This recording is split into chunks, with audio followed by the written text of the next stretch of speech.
Pernahkah Bapak dan Ibu merasakan dilema yang luar biasa? Setiap kali jam makan tiba, di mana perut sudah keroncongan minta diisi, namun hati merasa takut dan was-was melihat sepiring nasi putih hangat yang mengepul di meja makan. Rasanya ingin sekali menyantap nasi pulen itu dengan lauk pauk kesukaan. Namun bayang-bayang gula darah yang melonjak tinggi, kaki yang kesemutan, dan sendi yang nyeri akibat asam urat langsung menghantui pikiran. Bapak dan Ibu mungkin sering mendengar nasihat dari berbagai sumber yang simpang siur.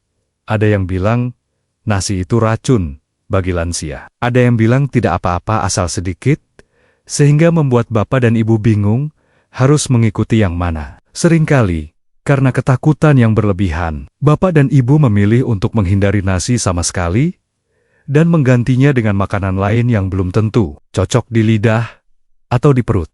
Seperti roti gandum yang keras, atau ubi rebus yang kadang bikin kembung. Akibatnya, makan tidak lagi menjadi momen yang nikmat dan membahagiakan, melainkan menjadi beban pikiran yang membuat stres. Padahal, nasi adalah makanan pokok kita sejak kecil. Sumber energi utama yang membuat kita kuat bekerja dan beraktivitas puluhan tahun lamanya. Rasanya sangat menyiksa jika di masa tua ini, kita harus bermusuhan dengan makanan yang sudah mendarah daging dalam budaya kita. Tahukah Bapak dan Ibu bahwa sebenarnya nasi putih itu sendiri bukanlah musuh yang jahat, melainkan cara kita mengolah dan mengonsumsinya lah yang seringkali keliru dan berbahaya bagi tubuh yang sudah menua. Ada rahasia sederhana dalam mengolah nasi yang bisa mengubah struktur patinya, sehingga nasi yang tadinya cepat menaikkan gula darah berubah menjadi makanan yang ramah bagi penderita diabetes, dan aman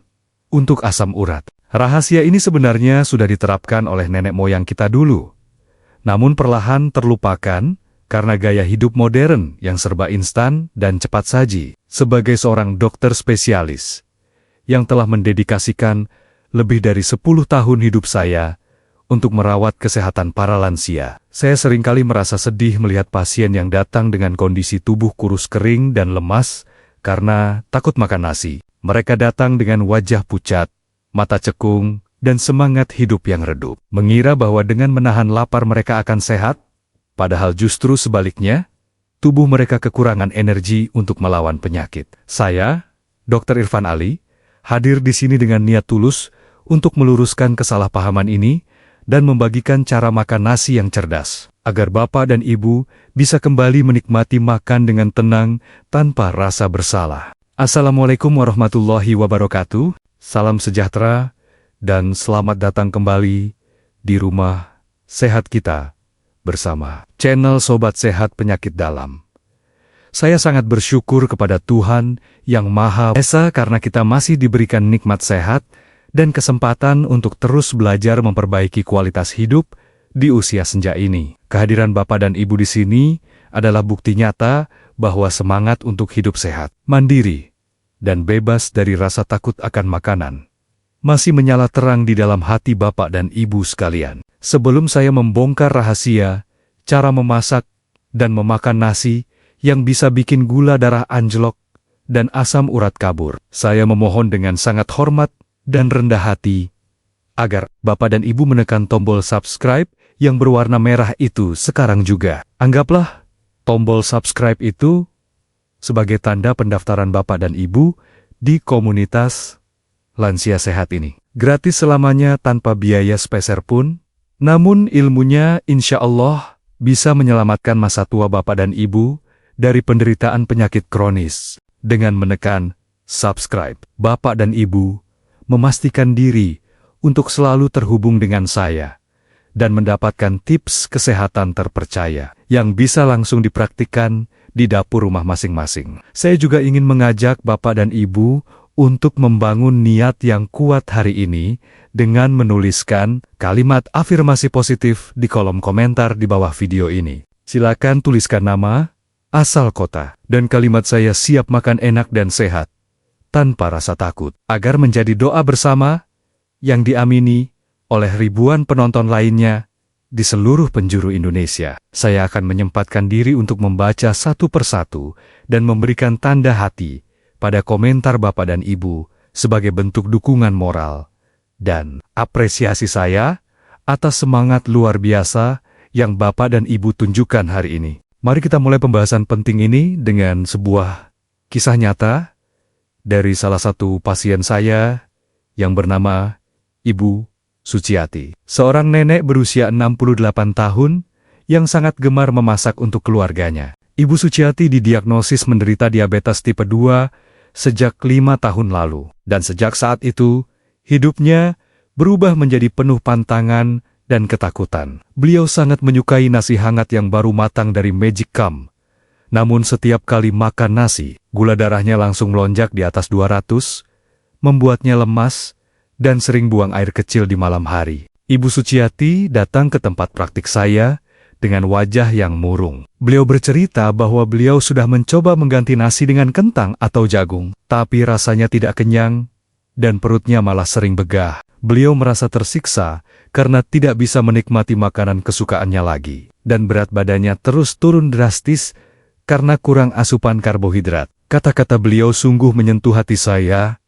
"Dokter, apa saya harus berhenti makan nasi selamanya sampai saya meninggal? Rasanya hidup ini jadi hambar kalau tidak bisa makan nasi dengan sambal dan tempe." Kisah Ibu Suciati ini adalah cerminan dari jutaan lansia di Indonesia yang mengalami dilema serupa, terjebak antara keinginan makan enak dan ketakutan akan penyakit. Beliau nyaris saja putus asa. Namun setelah saya ajarkan trik sederhana mengolah nasi yang akan saya bagikan ini, kehidupan beliau berubah drastis. Beliau bisa kembali makan nasi setiap hari dengan porsi yang pas, gula darahnya terkontrol stabil di angka normal, dan senyum bahagia kembali menghiasi wajahnya saat makan bersama keluarga. Untuk memahami mengapa nasi putih biasa bisa berbahaya bagi lansia dan bagaimana cara mengubahnya menjadi aman, mari saya jelaskan dengan analogi sederhana yang mudah kita bayangkan. Bayangkan, nasi yang baru matang dan masih panas itu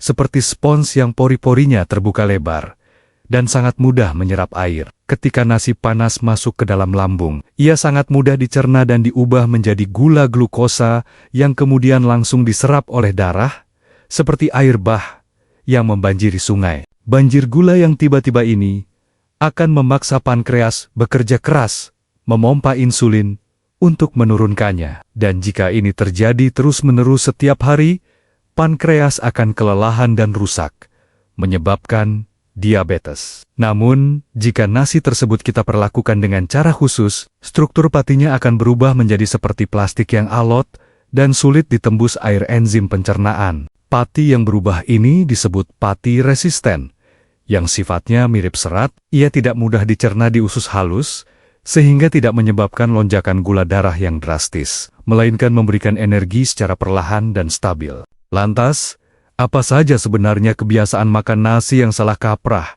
yang selama ini kita lakukan dan menjadi biang kerok penyakit tanpa kita sadari? Poin bahaya yang pertama, dan paling sering dilakukan, adalah kebiasaan makan nasi panas yang baru saja matang dari rice cooker. Nasi panas memiliki struktur pati yang sangat mudah dipecah menjadi gula, sehingga indeks glikemiknya sangat tinggi. Bagi orang muda yang aktif bergerak, mungkin ini tidak masalah, karena gula tersebut akan langsung dibakar menjadi energi. Namun bagi lansia yang metabolisme tubuhnya sudah melambat dan aktivitas fisiknya berkurang, gula dari nasi panas ini akan menumpuk di dalam darah dan merusak organ-organ vital. Saya sering melihat pasien yang merasa bangga makan nasi panas, mengepul, padahal itu sama saja dengan menyuntikkan gula cair ke dalam pembuluh darah mereka. Bahaya kedua yang sering luput dari perhatian adalah porsi nasi yang tidak seimbang dengan lauk pauknya. Budaya kita seringkali mengajarkan makan nasi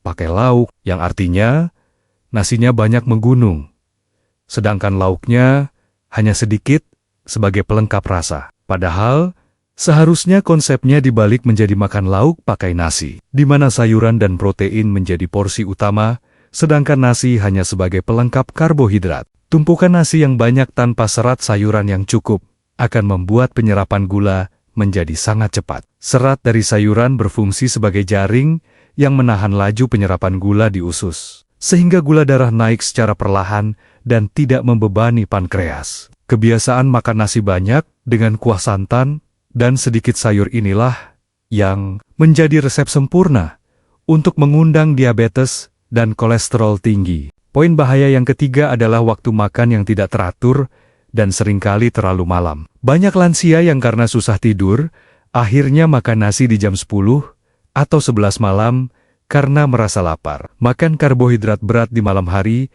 saat tubuh akan beristirahat adalah kesalahan fatal. Karena energi dari nasi tidak akan terpakai dan malah akan disimpan sebagai lemak visceral di perut yang memicu resistensi insulin dan peradangan kronis. Bahaya keempat yang juga sangat krusial adalah kurangnya pengunyahan saat makan. Karena gigi yang sudah tidak lengkap atau kebiasaan makan cepat, banyak lansia yang menelan nasi hampir utuh tanpa dikunyah halus. Padahal, proses pencernaan karbohidrat dimulai dari mulut dengan bantuan enzim amilase dalam air liur. Jika nasi tidak bercampur dengan air liur secara sempurna, beban kerja lambung dan pankreas akan semakin berat, dan nutrisi tidak bisa diserap dengan baik. Setelah kita menyadari betapa banyaknya kesalahan kecil dalam cara makan kita, kabar gembiranya adalah ada solusi yang sangat mudah dan murah untuk mengubah nasi biasa menjadi nasi super yang aman. Solusi ini adalah teknik memasak nasi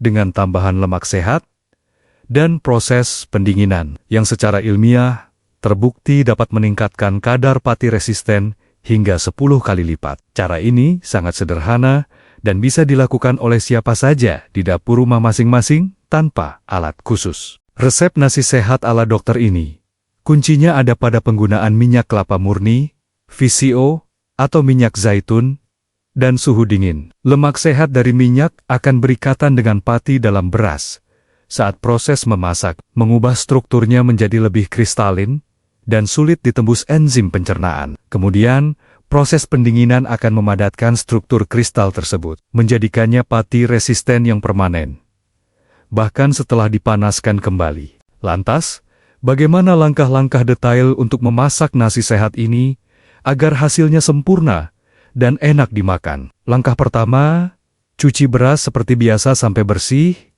buang air cuciannya. Siapkan air untuk memasak sesuai takaran yang biasa Bapak dan Ibu gunakan agar nasinya pas, tidak terlalu lembek atau keras. Langkah kedua, sebelum menyalakan rice cooker atau api kompor, tambahkan 1 sendok teh minyak kelapa murni, VCO, atau minyak zaitun untuk setiap setengah cangkir beras yang dimasak. Aduk rata beras dan air yang sudah diberi minyak tersebut. Minyak ini adalah kunci utama untuk melapisi butiran pati beras dan mencegahnya menggumpal menjadi gula cepat serap. Langkah ketiga, masak nasi seperti biasa hingga matang. Setelah matang, jangan langsung dimakan saat masih panas mengepul. Angkat wadah nasi, biarkan uap panasnya hilang sebentar di suhu ruang. Lalu masukkan nasi tersebut ke dalam kulkas, bukan freezer, selama minimal 12 jam. Proses pendinginan semalaman di dalam kulkas inilah yang akan mengubah pati nasi menjadi pati resisten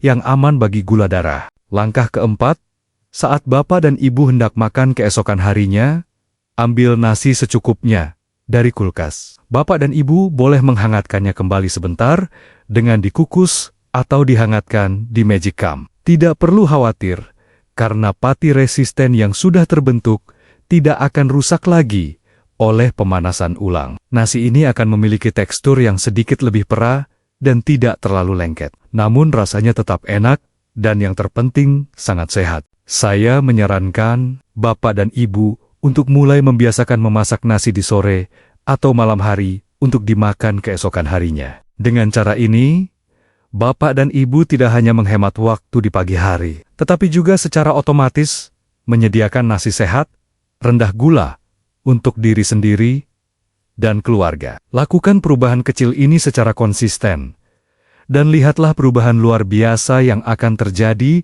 pada hasil cek gula darah Bapak dan Ibu bulan depan. Banyak pasien saya yang awalnya ragu dan bertanya, "Dok, apa nasinya tidak basi kalau ditaruh kulkas semalaman? Apa rasanya tidak aneh?" Salah satunya adalah Ibu Suciati yang tadi saya ceritakan. Beliau awalnya merasa aneh, makan nasi yang dihangatkan kembali, rasanya kurang pulen menurutnya. Namun, saya beri pengertian bahwa rasa pulen yang berlebihan itulah tanda tingginya gula.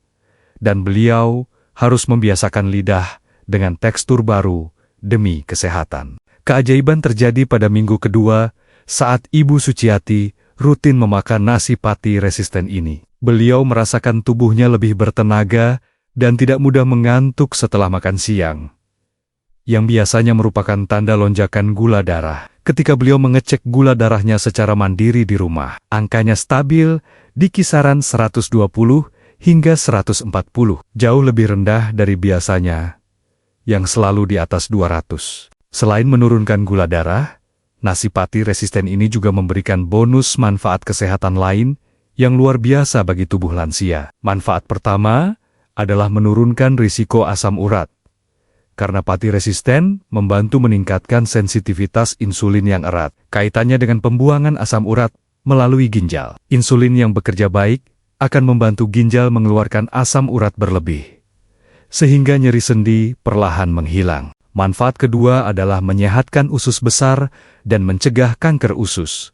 Karena pati resisten bertindak sebagai prebiotik atau makanan bagi bakteri baik di dalam usus. Bakteri baik ini akan memfermentasi pati resisten menjadi asam lemak rantai pendek yang disebut butirat, yang merupakan bahan bakar utama bagi sel-sel dinding usus dan memiliki efek anti kanker yang kuat. Bapak dan Ibu akan merasakan buang air besar menjadi lebih lancar dan teratur. Manfaat ketiga adalah membantu menurunkan berat badan dan mengecilkan perut buncit. Karena nasi ini memberikan rasa kenyang yang lebih lama, sehingga Bapak dan Ibu tidak mudah lapar dan tidak ingin ngemil. Kalori yang diserap tubuh dari nasi pati resisten juga jauh lebih sedikit dibandingkan nasi biasa, sekitar 50% lebih rendah, sehingga sangat efektif untuk diet tanpa rasa lapar. Manfaat keempat adalah menurunkan kolesterol dan trigliserida dalam darah.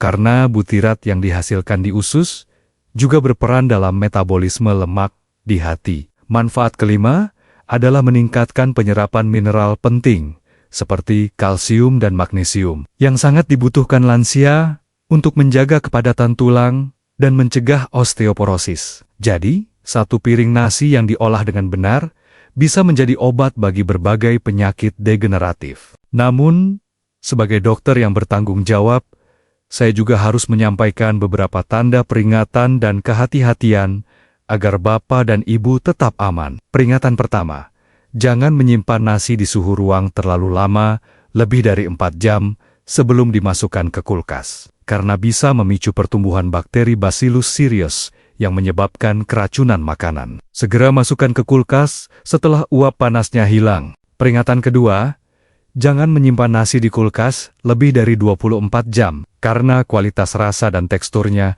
akan menurun terlalu jauh dan bisa menjadi terlalu keras untuk dikunyah lansia. Masaklah secukupnya untuk kebutuhan 1 hari saja agar selalu fresh. Peringatan ketiga, meskipun nasi ini lebih sehat, tetap perhatikan porsinya. Jangan mentang-mentang sehat, lalu Bapak dan Ibu makan 3 piring sekaligus. Tetap batasi sesuai kebutuhan kalori harian. Peringatan keempat, bagi Bapak dan Ibu yang memiliki gigi sensitif atau masalah mengunyah, pastikan menghangatkan nasi sampai cukup empuk atau tambahkan sedikit air saat menghangatkan agar tidak terlalu keras. Kunyahlah perlahan dan nikmati setiap suapan dengan penuh rasa syukur. Selain mengubah cara masak nasi, ada satu tips tambahan yang sangat ampuh untuk mengendalikan gula darah, yaitu urutan makan. Biasakan untuk memakan sayuran serat dan lauk pauk protein atau lemak terlebih dahulu sampai setengah kenyang, baru kemudian menyantap nasinya di akhir. Serat dan protein yang masuk duluan akan melapisi lambung dan usus, sehingga penyerapan gula dari nasi yang masuk belakangan akan semakin lambat dan stabil. Dukungan keluarga juga sangat penting dalam menerapkan pola makan baru ini. Mintalah anak atau pasangan untuk membantu memasak nasi dengan cara baru ini dan menyimpannya di kulkas. Ajak seluruh anggota keluarga untuk ikut makan nasi sehat ini. Karena pencegahan diabetes dan obesitas sangat penting dilakukan sejak dini, bukan hanya saat sudah tua. Sebagai penutup perjumpaan kita yang penuh pencerahan ini, saya ingin merangkum pesan kunci yang harus tertanam kuat di hati Bapak dan Ibu sekalian. Nasi putih bukanlah musuh yang harus ditakuti atau dihindari sepenuhnya, melainkan sahabat yang harus kita perlakukan dengan cara yang tepat. Dengan sedikit perubahan cara masak, menggunakan minyak, dan pendinginan, Bapak dan Ibu bisa mengubah racun gula menjadi obat serat yang menyehatkan. Pilihan sepenuhnya ada di tangan Bapak dan Ibu hari ini. Apakah ingin terus makan nasi panas yang memicu penyakit, atau mulai mencoba nasi dingin yang menyembuhkan? Saya sangat berharap Bapak dan Ibu memilih jalan cerdas ini, demi masa tua yang nikmat, bebas dari suntik insulin, dan bebas dari nyeri sendi yang menyiksa. Satu piring nasi sehat hari ini bisa menjadi kunci umur panjang yang berkualitas dan penuh berkah. Oleh karena itu, saya mengajak Bapak dan Ibu untuk melakukan aksi nyata sekarang juga. Bagikan video ini ke grup WhatsApp keluarga, grup arisan, grup alumni sekolah, atau tetangga sebelah rumah. Jangan biarkan ilmu sederhana, namun berharga ini berhenti di Bapak dan Ibu saja. Karena satu kali klik tombol share dari Bapak dan Ibu, bisa jadi adalah jawaban doa bagi teman yang sedang bingung mencari cara makan enak namun tetap sehat. Mari kita menjadi perpanjangan tangan kebaikan untuk menebar manfaat bagi sesama manusia yang membutuhkan. Sekali lagi saya ingatkan dengan tulus dan rendah hati, bagi yang belum menekan tombol subscribe, tolong luangkan waktu 1 detik saja untuk menekannya sekarang juga. Dengan menekan subscribe, Bapak dan Ibu tidak hanya mendukung channel ini untuk terus berkembang, tetapi juga memastikan diri tidak akan ketinggalan informasi kesehatan vital lainnya yang akan saya bagikan. Jangan lupa juga untuk membunyikan lonceng notifikasinya agar Bapak dan Ibu menjadi orang pertama yang tahu rahasia kesehatan berikutnya dari saya. Pada video selanjutnya, insya Allah saya akan membahas tentang cara mengatasi pandangan kabur dan mata berair pada lansia yang sering dikira katarak.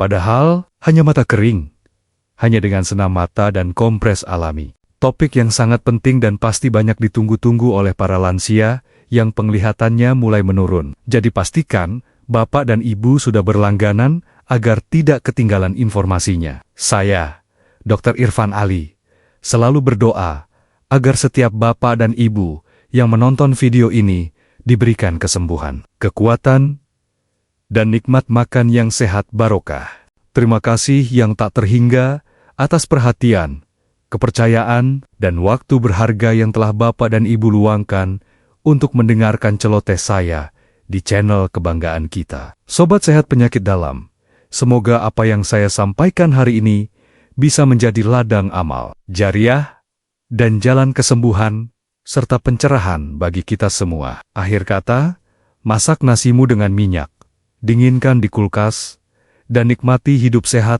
tanpa diabetes. Wassalamualaikum warahmatullahi wabarakatuh, dan salam sehat luar biasa.